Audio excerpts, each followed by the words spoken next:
Square Enix has a legacy of creating some of the most influential RPGs ever created. Some of these games include the immensely popular series of Dragon Quest, Kingdom Hearts, and Final Fantasy, each of these games having their own unique storylines and approach to gameplay.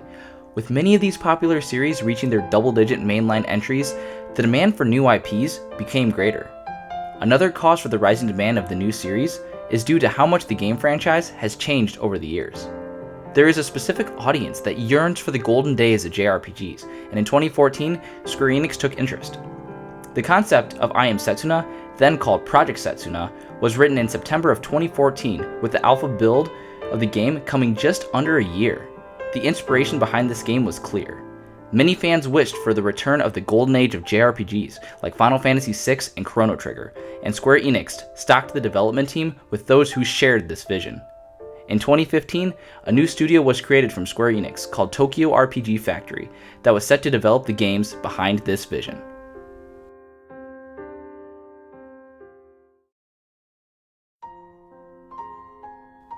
With the team united under the common goal of working on Project Setsuna, the outlook of the game looked bright.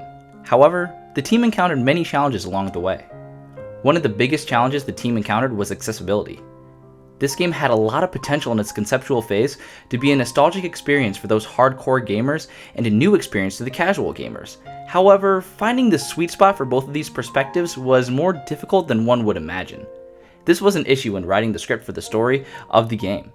While veteran fans would likely be able to follow a more complex narrative, it would be difficult for new players to keep up. Tokyo RPG Factory decided to lean the other way and create a simpler story for a broader appeal. Another issue the team encountered was how to guide the player as they traveled from town to town. Many newer RPGs and open world games have means of placing a waypoint on the map to show the player where the next event in the game will occur. This was not a feature in early 90s JRPGs. When tackling this issue in particular, the team decided to go with a less obvious approach. However, this was deliberate on their end. In an interview with Atsushi Hashimoto, the game's director, he stated, "There weren't that many things in the game that would direct the user to go from here to there. Like, if there's an event happening somewhere, the game didn't really tell you where to go or what was happening where. That was actually deliberate on our end, because we were trying to have that 90s RPG feel in it. But admittedly, it was probably a little hard to understand or hard to play. And so in the future, we'd like to keep looking into keeping that 90s feel, but still wanting to make it a little more accessible, user-friendly in the future."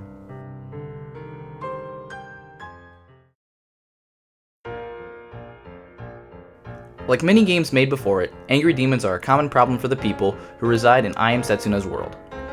When the demons come to a problematic level, an ancient custom says that a maiden must be sacrificed to appease the demons. As you might have guessed, Setsuna was chosen to be that sacrifice. Ender begins the game by accepting a mission from a mysterious individual to assassinate Setsuna. Once Ender finds Setsuna, he befriends her, to an extent, and then they are accompanied by Eterna to start the pilgrimage. Nadir, Kerr, and a couple others also join to complete the pilgrimage. This is an overall good premise for a story. It doesn't overload you with information, and it allows you to ease into the game without being bombarded with tons of text. While the story doesn't measure up to the games made in the JRPG golden times like Final Fantasy VI, it's a simple enough premise for Tokyo RPG Factory to build from. However, I'm not so lenient with the setting of the world. I Am Setsuna takes place in a world covered in snow, which is one of the main complaints of the game. While you journey throughout a snow-ridden world, the scenery doesn't change until you reach the very end of the story. There's also little to no place for players to side quest when crossing the snow-covered landscape. With the combination of the setting and little exploration possibilities, it can cause the world to feel very restrictive. While I did feel the world was limiting in those ways, I was engaged enough in the story to look past it.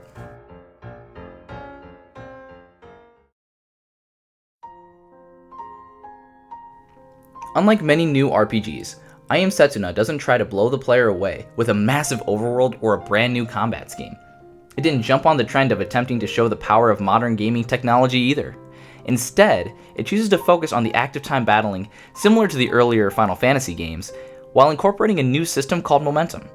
You can relate the Momentum system to games like Paper Mario, where a timed hit can cause the player to have a slight damage increase. A new part of the battle system is gear called Spirit Knight. You're able to find items throughout the world that can then be traded for Spirit Knight to gain both passive bonuses and magic attacks called techs. These techs also have the ability to be used with other party members' techs to create a combo attack. This is an area where I feel like this game shines the brightest. There are many different combination attacks that party members can have, and this leads to the player to experiment with many different party builds. Because of the combination of Spirit Knight's techs and combo attacks, I was constantly swapping my party just to experiment. It also allowed characters that one would feel had a defined role, like a healer or a tank or a mage, to be more than just that defined role.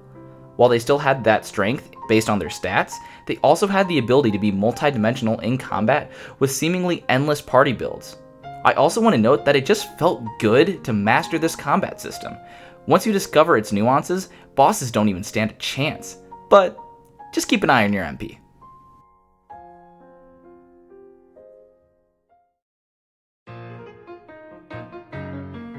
Because it's Square Enix, we have to mention the music, which is surprisingly another point of contention for this game.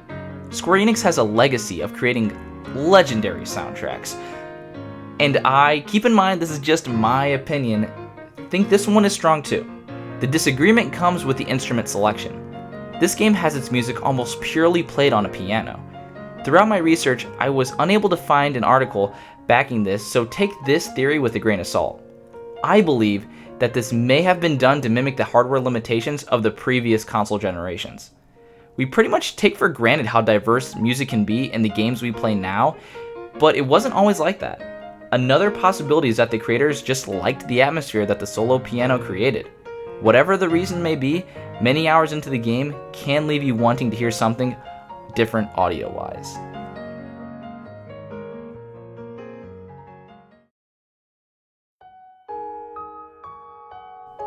One of the main themes of I Am Setsuna is sadness. Tokyo RPG Factory wanted the player to have this in the front of their mind. The beginning of the game starts with the mission to kill the sacrifice, but the player starts as a guard to Setsuna. This dynamic was interesting because Setsuna being in the party served as a constant reminder of what you had to do eventually. As you journey across the barren snow-covered land, you become more attached to Setsuna, making your final decision even harder as the game progresses. Another part I like about I Am Setsuna is how it gives a more introspective feel to the game. It doesn't have branching paths or allow the player to have a choice that dramatically changes the story, but it gives ample opportunity for the character to think about their journey. I did this the most when traveling between villages. New information was dropped about the pilgrimage, and it allows you to change your perspective just slightly. The short periods of travel were filled with some thought and wonder whether Ender's mission was the one I really wanted to carry out in the end.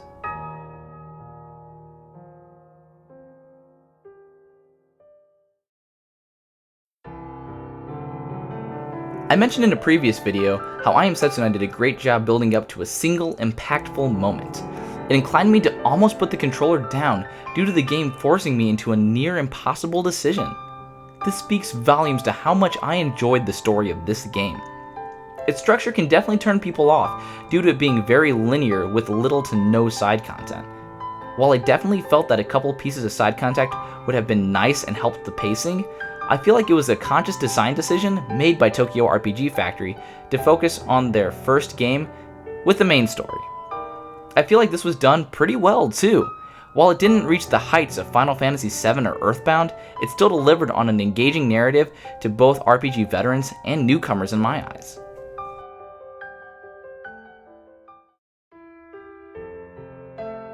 Is this game worth playing? To me, it's an easy yes.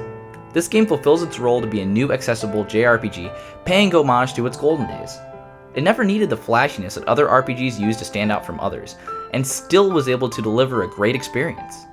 I Am Setsuna has a simple enough combat system to learn, while still paying tribute to the games before it. It's also a game that knew its audience and delivered in the areas that mattered to me. I enjoyed the characters and overall plot of the story, while constantly experimenting with different Spirit Knight combinations. Is it better than the games like Super Mario RPG or Final Fantasy VII? Nah, but that's pretty obvious.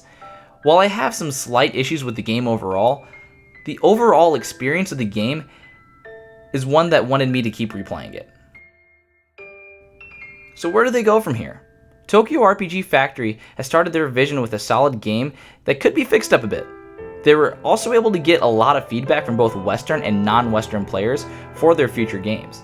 Unfortunately, just hearing some feedback doesn't guarantee their next game is going to be better. We'll find out together when we look at Lost Sphere next.